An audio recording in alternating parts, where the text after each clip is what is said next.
Cette vidéo pourrait bien être le déclic qui transformera votre relation avec l'argent. Installez-vous confortablement, prenez de quoi noter, car ce qui va suivre pourrait changer votre vie financière pour toujours.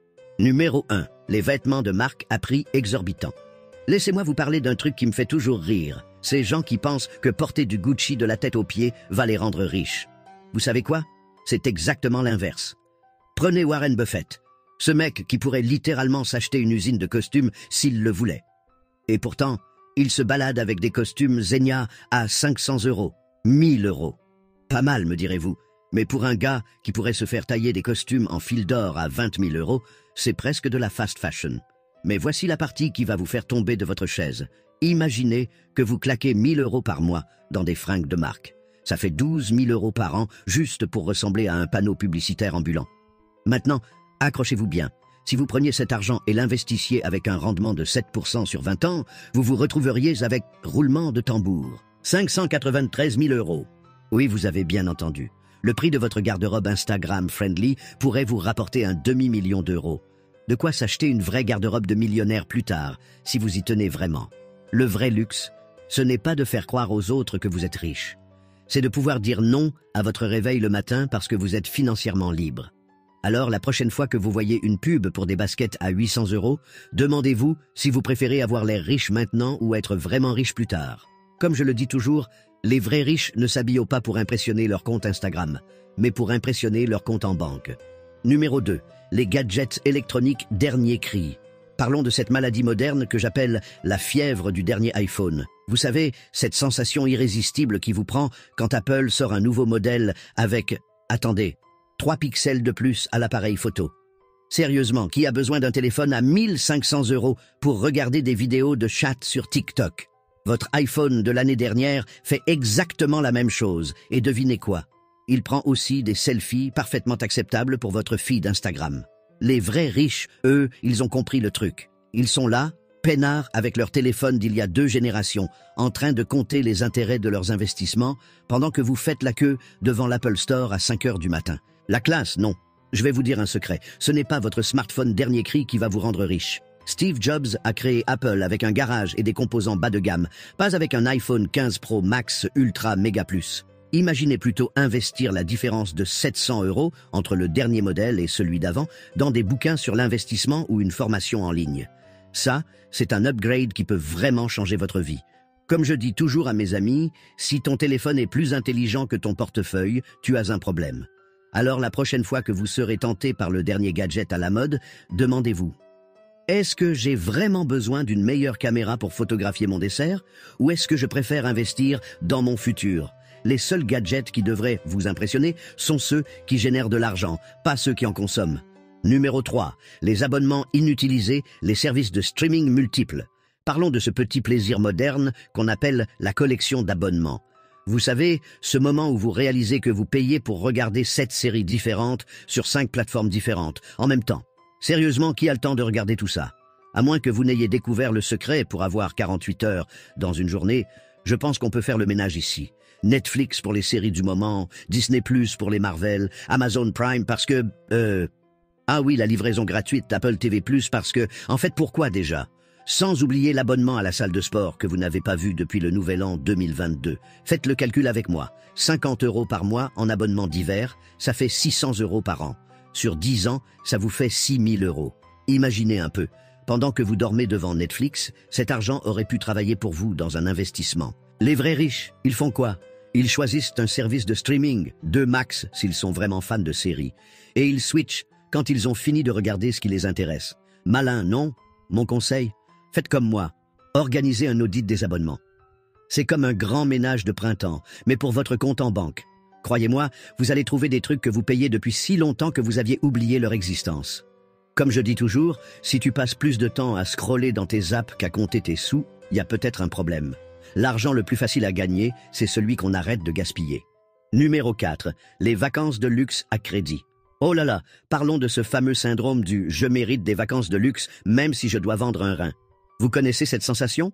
Vous êtes au bureau, épuisé, scrollant sur Instagram, et bam, vous tombez sur ces photos paradisiaques des Maldives, piscine à débordement, cocktail sur la plage, coucher de soleil magique. Et là, votre carte de crédit commence à vous faire de l'œil. Mais attendez une seconde. Savez-vous ce qui est encore plus stressant qu'une année sans vacances? Payez vos vacances pendant les 2 années suivantes. Imaginez, vous dépensez 5 000 € pour une semaine de rêve aux Maldives. Cool. Mais avec les intérêts de votre carte de crédit, ces mêmes vacances vous coûteront 7 500 €. C'est comme si vous payiez 2 500 € juste pour le privilège d'avoir des dettes. Avec cette somme, vous auriez pu faire un autre voyage. Les vrais riches, eux, ils ont une approche différente. Ils planifient, économisent et parfois même, tenez-vous bien, ils choisissent des destinations où leur argent vaut plus, choc et stupéfaction. Au lieu des Maldives à crédit, pourquoi pas la Thaïlande en cash? Même plage paradisiaque, même soleil, mais avec des pad thai divins en bonus et sans le stress de la dette. Comme je dis toujours, si vos souvenirs de vacances durent moins longtemps que vos remboursements, il y a un problème. La vraie liberté, ce n'est pas de pouvoir partir où on veut. C'est de pouvoir rentrer de vacances sans avoir à vérifier frénétiquement son compte en banque. Numéro 5. Les restaurants haut de gamme fréquents. Ah, parlons de ce petit péché mignon qu'on appelle « je suis trop fatigué pour cuisiner, allons au resto ». Vous savez, cette habitude de se dire « je travaille dur, je mérite un bon resto 3 fois par semaine ». Et pas n'importe quel resto, hein. On parle de ces endroits où la portion de risotto est si petite qu'il faut une loupe pour la trouver dans l'assiette. Faisons les comptes ensemble. 50 € par repas, 3 fois par semaine, sort la calculatrice. Ça nous fait 7 800 € par an. Attendez, quoi? Yedibin Sekiz Yusavro? C'est le prix d'une petite voiture, ça. Ou un très beau voyage autour du monde. Ou mieux encore, un joli investissement qui pourrait vous rapporter encore plus. Les vrais riches, ils ont un secret bien gardé. Ils ont une cuisine chez eux. Et, accrochez-vous bien, ils s'en servent. Incroyable, non?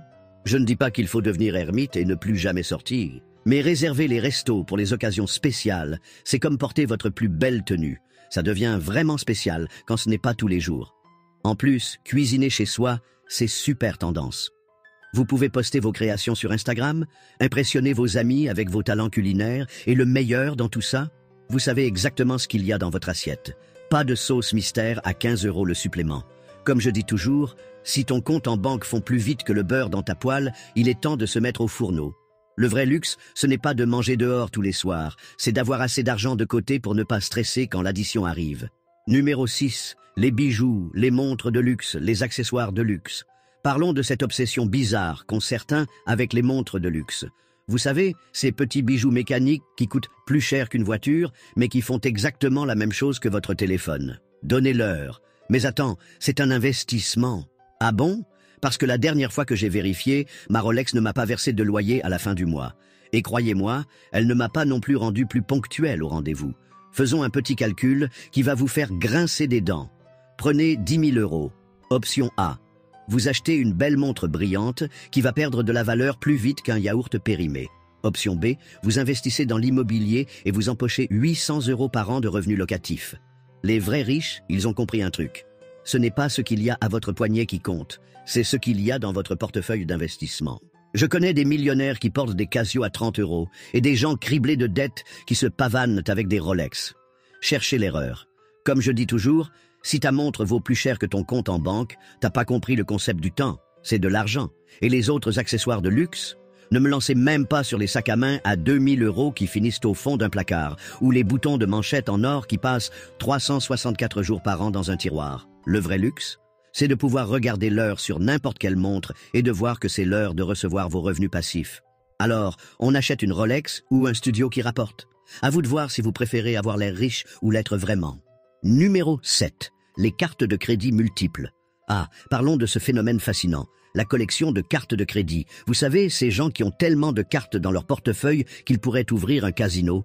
Mais j'ai besoin de toutes ces cartes pour les points fidélité. Ah oui, ces fameux points qui vous permettront peut-être un jour d'avoir un grille-pain gratuit. Pendant que vous payez des intérêts qui pourraient acheter une boulangerie entière. Faisons un petit calcul qui fait peur. Vous avez 5 000 € de dette sur votre carte à 20% d'intérêt. Ça vous coûte 1 000 € par an juste en intérêt. C'est comme si vous jetiez un billet de 100 € par la fenêtre chaque mois. Les vrais riches, ils ont une approche ninja des cartes de crédit. Une, peut-être 2 cartes max, choisies stratégiquement comme un maître Jedi. Ils les utilisent comme des cartes de débit. Si l'argent n'est pas déjà sur le compte, pas d'achat. C'est comme avoir 10 petites amies en même temps. Ça a l'air cool au début, mais ça finit toujours en catastrophe.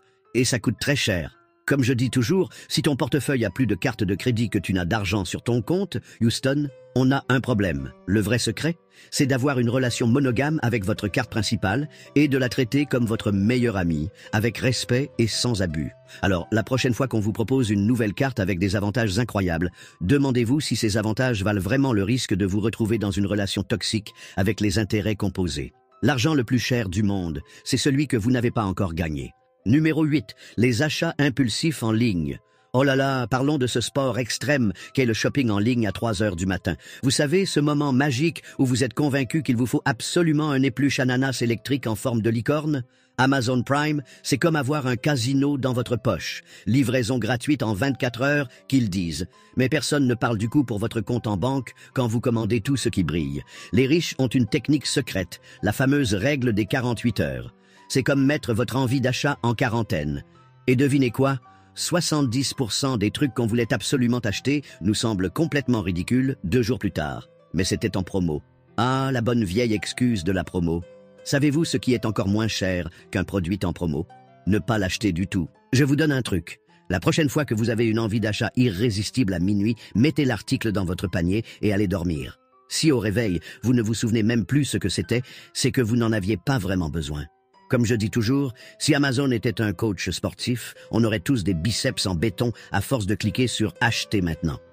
Le vrai luxe, c'est de pouvoir se dire « Non, je n'ai pas besoin de ça », même quand on peut se le permettre. Et croyez-moi, votre compte en banque vous remerciera de ne pas avoir acheté cette fontaine à chocolat qui prend la poussière dans votre placard. Alors, la prochaine fois que votre doigt s'approche dangereusement du bouton « Acheter en un clic », demandez-vous « Est-ce que je veux vraiment expliquer cet achat à mon conseiller financier ?» Numéro 9. Les adhésions aux clubs prestigieux. Parlons de ces fameux clubs prestigieux qui font rêver tant de gens. Vous savez, ces endroits où on paie le prix d'une petite voiture chaque année pour faire semblant d'être important. Écoutez, je vais être franc avec vous, ce n'est pas votre adhésion à 5 000 € au Palm Beach Golf Club qui va miraculeusement transformer votre swing catastrophique en celui de Tiger Woods. J'en vois tellement qui s'endettent pour ces clubs huppés, pensant que ça va leur ouvrir les portes du succès. La seule chose qui s'ouvre, c'est leur portefeuille, et dans le mauvais sens. Les vrais riches, les malins, ils ont compris le truc. Le vrai networking, celui qui rapporte. Il se fait souvent autour d'un café à 2 € ou lors d'un meet-up gratuit entre entrepreneurs. C'est là que les deals se concluent, pas entre 2 trous sur un green à prix d'or. Vous savez ce qui est drôle? C'est de voir ces types en polo de marque sur le parcours de golf, qui pensent impressionner tout le monde avec leur carte de membre, pendant que les vrais businessmen sont en train de conclure des contrats juteux dans un petit resto du coin. Le meilleur réseau, c'est celui que vous construisez naturellement, avec des gens qui partagent vos valeurs et vos objectifs. Pas besoin de vendre un rein pour ça. Alors la prochaine fois que vous serez tenté par une de ces adhésions de luxe, demandez-vous, est-ce que je paie pour du vrai business ou juste pour frimer? Si c'est pour frimer, gardez votre argent et investissez-le dans quelque chose qui va vraiment vous rapporter. Votre compte en banque vous remerciera. Numéro 10. Les produits de marque pour enfants. Ah, parlons de cette obsession des vêtements de marque pour les enfants. Vous savez, ces mini-fashionistas qui portent des sneakers à 200 € alors qu'ils vont les détruire en jouant dans la boue après 5 minutes. Sérieusement, réfléchissons un instant. Votre petit bout de chou de 3 ans a-t-il vraiment besoin d'un t-shirt Gucci? La dernière fois que j'ai vérifié, les autres enfants de la crèche ne comparaient pas les étiquettes de leurs pyjamas. Faisons les comptes. 3 000 € par an pour habiller Junior en marque de luxe, c'est le prix d'un petit placement qui pourrait lui payer ses études plus tard. Pendant ce temps-là, pour 1 000 €, vous pouvez avoir des vêtements de super qualité qui font exactement le même job.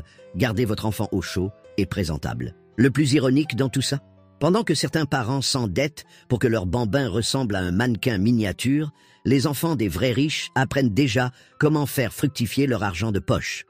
Je connais une famille fortunée qui achète les vêtements de leurs enfants en solde et met la différence sur un compte d'investissement. Devinez qui aura un beau capital à 18 ans? Pas le petit Kevin qui portait du Balenciaga à 5 ans. Les vrais winners apprennent à leurs enfants que ce n'est pas le logo sur le t-shirt qui compte, mais les chiffres sur le compte en banque. Et croyez-moi, votre petit ange sera tout aussi heureux dans des vêtements confortables sans marque, surtout quand il comprendra plus tard que vous avez investi pour son avenir plutôt que dans son dressing. Alors, on arrête la folie des marques pour les petits et on commence à penser investissement. Votre portefeuille et le futur de vos enfants vous dira merci. Enfin, numéro 11, l'alcool et le tabac premium. Ah, parlons de ces petits plaisirs qui vous ruinent à petit feu, littéralement. Vous savez, ces bouteilles de whisky à 200 € que vous sortez pour impressionner vos amis, ou ces cigares cubains que vous fumez pour avoir l'air d'un boss. Laissez-moi vous dire une chose. Al Capone aussi avait l'air cool avec son cigare, mais je ne suis pas sûr que ce soit le meilleur modèle financier à suivre. Faisons un petit calcul qui fait mal. 10 € par jour en cigarette, ça fait 3 650 € par an. C'est le prix d'un petit voyage autour du monde, ou mieux encore, un bel investissement qui pourrait vous rapporter de l'argent au lieu de partir en fumée, sans mauvais jeu de mots. Le plus drôle dans tout ça, pendant que certains se ruinent en cognac premium pour célébrer leur succès, les véritables riches sont souvent ceux qui commandent un simple verre d'eau au restaurant. Ils savent que la vraie classe, ce n'est pas de montrer qu'on peut se payer une bouteille à 500 €, c'est de montrer qu'on n'en a pas besoin pour se sentir important. Et ne me lancez pas sur ces soirées où les gens balancent leur salaire en bouteilles de champagne en boîte de nuit. Le lendemain, ils ont mal au crâne et au portefeuille. Les vrais gagnants dans l'histoire, ceux qui ont compris que ces vices premium sont comme des trous dans leur portefeuille. Ils préfèrent investir cet argent dans des actifs qui leur rapportent plutôt que dans des produits qui partent littéralement en fumée. Alors, prêt à transformer votre budget luxuries qui tue en budget investissement qui rapporte. Votre corps et votre compte en banque vous remercieront. Vous l'avez compris, devenir riche n'est pas une question de chance ou d'héritage. C'est avant tout une question de choix quotidien et de discipline financière.